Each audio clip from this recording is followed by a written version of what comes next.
all demographic groups equally, and to talk about the foundational principles that we need to rediscover if we're going to right that wrong. So it's my pleasure to introduce Rob Hendersъn, best-selling author of Troubled, a memoir of foster care, family and social class.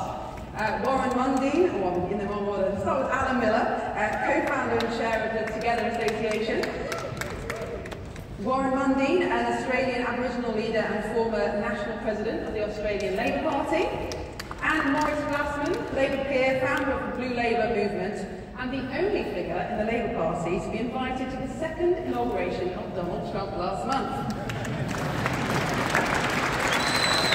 Sure, we'll be getting more about that in a minute. So, Rob, starting with you, America is often viewed as the land of economic opportunity, but it didn't feel like that for you when you were growing up. And you've spoken about the kind of social luxury beliefs that make life very unstable for poorer communities. Are there any equivalent luxury beliefs when it comes to economics? I mean, I think those two things, Miriam, are intertwined. So I define luxury beliefs as ideas and opinions that confer status on the elite while inflicting costs on the less fortunate. And look, one of the #1 predictors of economic productivity is education. And the #1 predictor of getting a bachelor's degree is being raised by two married parents. But of course, not all children are equal in their academic abilities. And so another factor that contributes to economic productivity is conscientiousness, trust, work ethic, respect for the law, integrity. And those things also come from having role models and strong family structures. And I'll just tell a brief anecdote here. I was at a Tesco a few weeks ago, and I see these two teenage boys, one white, one black, walking through the aisles, stuffing candy bars in their pockets. And there's a security guard who, by appearance and accent, was almost certainly an immigrant, and he was telling these two boys to knock it off and to leave the store. These two teenage boys respond by insulting him, laughing at him, mocking him. And these teenage boys weren't behaving that way because the school system was bad or because of poverty. They were just behaving the way teenage boys behave when they have little oversight at home, no adult role models, and no strong norms and guardrails around them. And that too contributes to sort of the slow erosion of the economy. And so for me, the ultimate luxury belief, whether social or economic, is the family structure. Thank you. Alъn, it isn't just some regions or some demographic groups that have been left behind. We also see this huge disparity now between the big beasts at the state and the big corporates and smaller enterprises that are struggling. What values do we need to rediscover to level the playing field? Well, thank you, Miriam. I think it's really important that the Greek notion of arietta and virtue as a living process infused with certain fundamental principles, enlightenment principles that we should be standing on the shoulders of: freedom, truth, justice, toleration, criticism. But at the core of it is sapere aude, dare to know and dare to say. Horace, the poet, the Roman poet, said it, but we know Immanuel Kant made it as the leitmotif of the Enlightenment. And it seems that across the board there's been a very anti-people sentiment in society. There's nothing good we can do, we're all toxic, we're all mad, bad and dangerous. And at the Together Association, we believe very much in the spirit of J.D. Vance on Friday that free speech is at the heart of these things, and to interrogate the issues we're faced with and to do something about it. Us, we the people, the demos, have to have our voice. So we encourage people up and down the country in regions, whether it's challenging things like net zero impositions, road closures, low traffic neighbourhoods, campaigning to get councillors and MPs or the government to change policy, or it's to do with go and sit in the corner, be quiet, don't speak, or put something over your face if it's not being proven, or any of those issues that some people can talk about Cicero very nicely, but still then tell us we have to do those things. We say, well, hold on a minute. That's not in the spirit of judgment of the public, of citizens. How can we challenge some of these egregious measures that are being imposed on us by technocrats who don't seem to value democracy, whether it's the state or big corporates or them doing it together, or people who are unelected technocrats. So the spirit together is to encourage the sense of daring to know and daring to say. On Friday we saw J.D. Vance say that. We've seen our Prime Minister actually threaten us more and more with speech, not just online safety acts, but Southport in the summer, and the sense that some people aren't allowed to say certain things. And perhaps in the spirit of standing on the shoulder of giants, whether it's William Tyndale, whether it's Peterloo, whether it's a sense that the public can really change things and make history together, I think that's the way we address regional imbalances, things that are unfair or impactful, or even just reflect on difficult things that we all hear in a collegiate way. We might not agree on everything, but the core fundamental principles we do, and we encourage everyone to go out and do that and assert ourselves together as a public.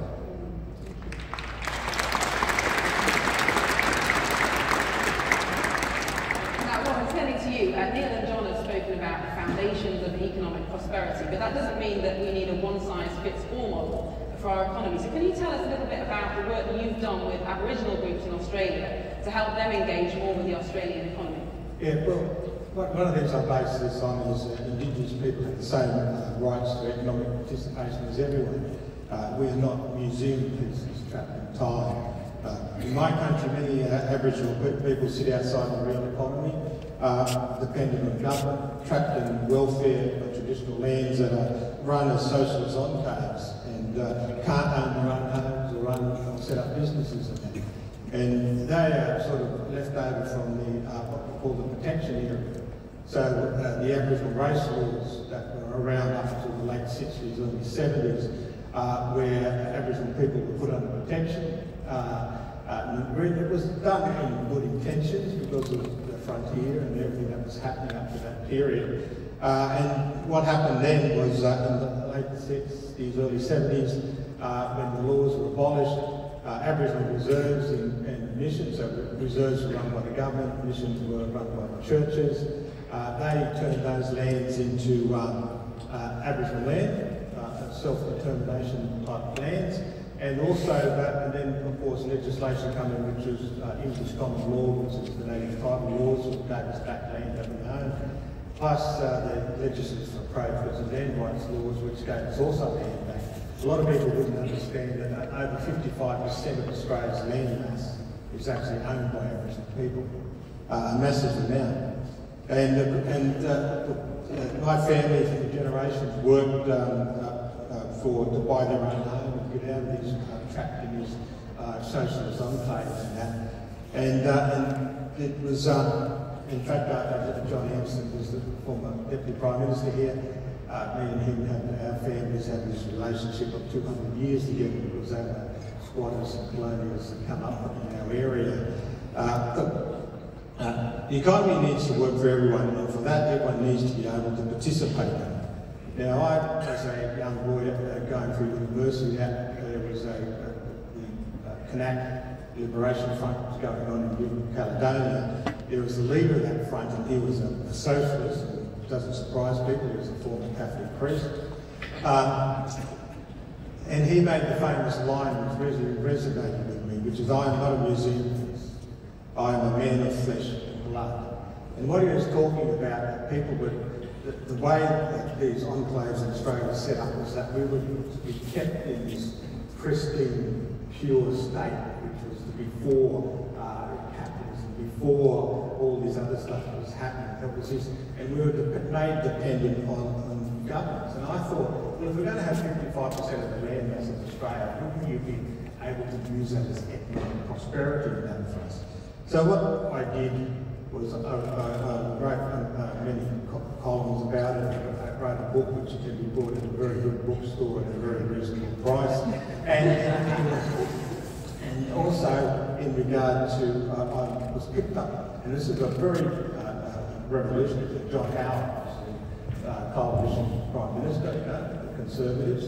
I was actually Vice President of the Australian Labor Party at the time. So this actually would become work for him in regard to how do we get Indigenous prosperity and economic development happening in these communities. It was a bit of a shock. I remember saying to the Prime Minister, I said, "Mr. Prime Minister, you realise I'm Vice President of the Labor Party?" And he said, "To me, this is a bipartisan approach. We need to fix these issues." So I signed up and worked for him, and just started this journey about how do we put in place this breakdown of socialist enclaves and start actually giving individual prosperity, individual economic development, and that for people. And so we set up a number of things. One, we looked at because there was a law in regard to Aboriginal corporations, which was separate to the Corporations Act. I thought that was bizarre. We should have one Corporations Act, but politically that wasn't going to go well. So what we did was we reformed the Aboriginal Corporations Act to actually reflect the Corporations Act, so there wasn't much difference between them. Then we started looking at how do we encourage home ownership of lands, and that's so we tweaked the land titles and that so people could buy their own homes. And also, if you want to invest in communities, like I remember some young Aboriginal tradies that worked in the mines and wanted to come back to their lands and set up businesses, electrical businesses and so on. But they couldn't because that was under the legislation. They couldn't do it, and they couldn't able to get warehouses and all that type of things that happened. So we changed those laws. The big one that really made the big difference was in regard to what we called our Indigenous business and economic strategy. And that way we were able to set up private enterprises, commercial private enterprises. We kicked that off in 2015. It was a $6.7 million proposal in 2015. Today, through commercial contracts, through tendering which on merit to contracting, and that it's worth now something like $12.2 billion. A very successful approach. Yeah, $45,000. Well, on the cross-party approach, I think that's a good time to bring Maurice in. And Maurice, we've been hearing about the principles of free exchange and how they're the foundation of our prosperity. But there is a difference between free exchange and being a radical free market libertarian, isn't there? Yeah, so hi everybody, good to be back. It's really grown, I note. So the way I'll deal with that is I'll just ask the people here, how many of you think that God created the world? How many? Fantastic. I'm with you utterly. How many of you think he made a design flaw and should have privatised it first? It looks like I'm in the same relationship to you as I have with the Labour Party. Not too many takers. That's the issue, and Alъn will deal with it later, but for me the Enlightenment is where it all started to go wrong. And particularly, if you applaud me, I get anxious. It's the story. You take it easy. And the reason is Kant's whole idea of the rule of lawyers, that this was all going to be the rule of lawyers, and there's democracy in that. I mean, that's something we can discuss in the pub in North London at another time. But the whole thing is exactly this. So, for me, God did create the world. And that can be summarised as human beings in nature. And what capitalism does when it's not adequately accountable is it desecrates creation by turning human beings and nature into a commodity. It's a sacred inheritance. And really, you're making me anxious again, really. Boom, please, boom. And call me a fascist, I'm much more amused with that. Now I can relax. And that's my point with the disinheritance and the dispossession. It's really difficult for me when I'm in accord with you on all moral values, but it's really difficult for me when you don't see that there's been a dispossession of an inheritance. I mean, what is the meaning of the last 50 years, this terrible period that we've lived through now? Oh, by the way, to all Americans, congratulations. At last, you found a king.